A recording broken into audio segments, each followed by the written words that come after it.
Hi everyone, I'm Ara, and today I'll take you into the magical world of TV Ambient.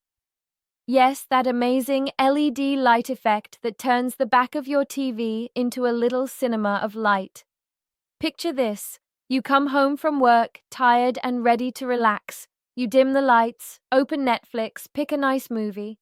You press play, and suddenly the whole atmosphere changes. The walls start glowing with the same colors as the scenes on your screen. Blue for the ocean, red for the explosions, purple for romantic sunsets. And the best part? You don't need any expensive smart kit.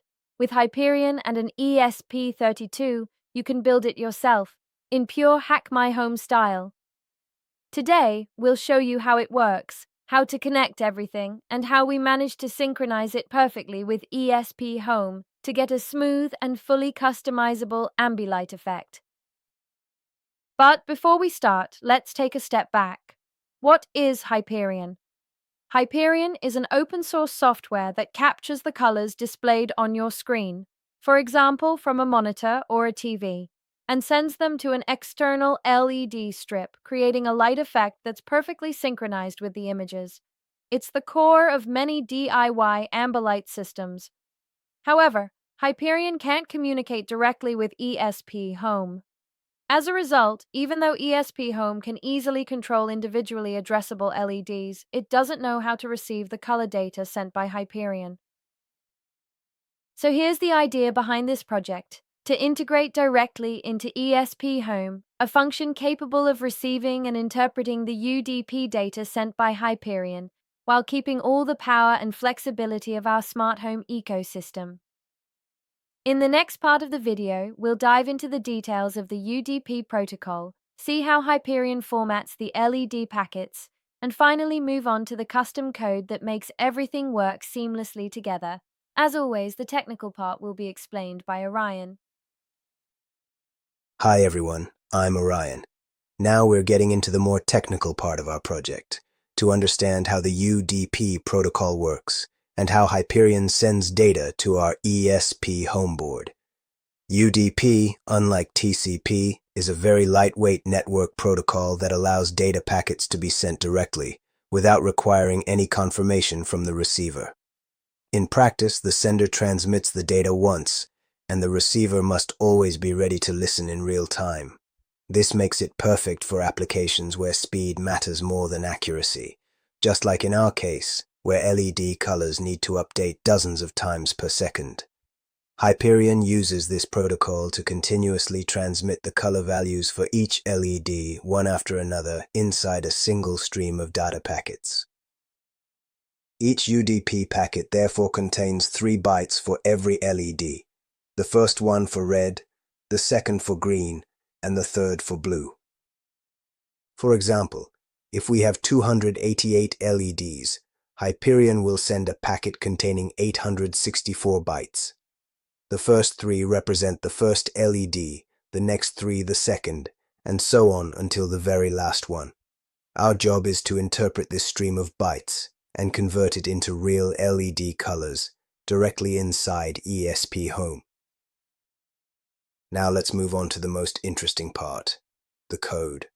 To allow our ESPHome board to receive data from Hyperion, we need to create a small custom component. So let's open our project and create a new file called Hyperion_udp.h inside the ESPHome folder. Inside this file, we'll write the logic that handles receiving the network packets, interpreting them, and updating the LEDs in real time. Now, let's take a closer look at the first part of the code.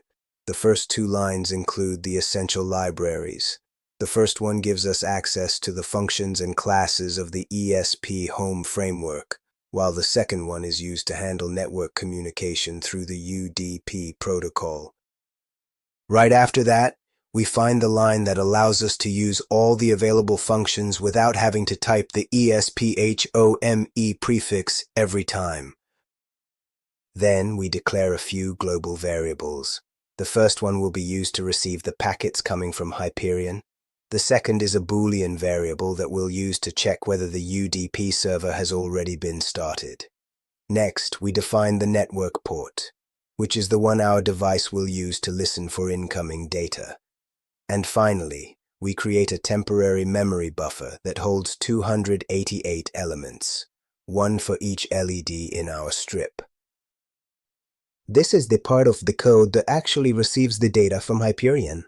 The function's job is to read an entire packet of bytes and convert it into the LED colors. At the beginning, we check whether the UDP server has not been started yet, and if that is the case, we start it on the port we defined earlier. Then we check if a new packet has arrived. If the packet is at least large enough to contain 3 bytes per LED, that is the 3 values for red, green, and blue, we enter the reading loop. For each LED, we read 3 consecutive bytes. The first one for red, the second for green, and the third for blue, and we store them inside the buffer we defined earlier. Once the reading of all LEDs is complete, a second loop actually updates the strip, assigning each LED the color stored in the buffer.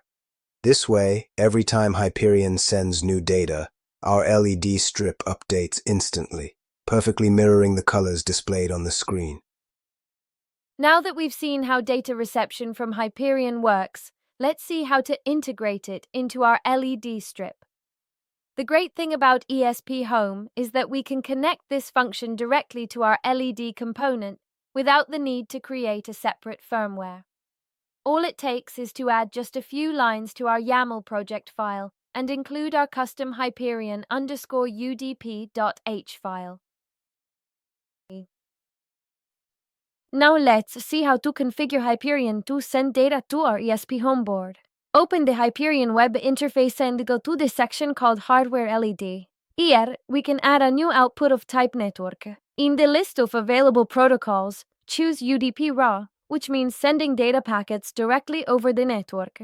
As the IP address, enter the one of your ESP32, for example, 192.168.31.182, and set the port to 12345, the same one we defined in the code that Orion explained earlier.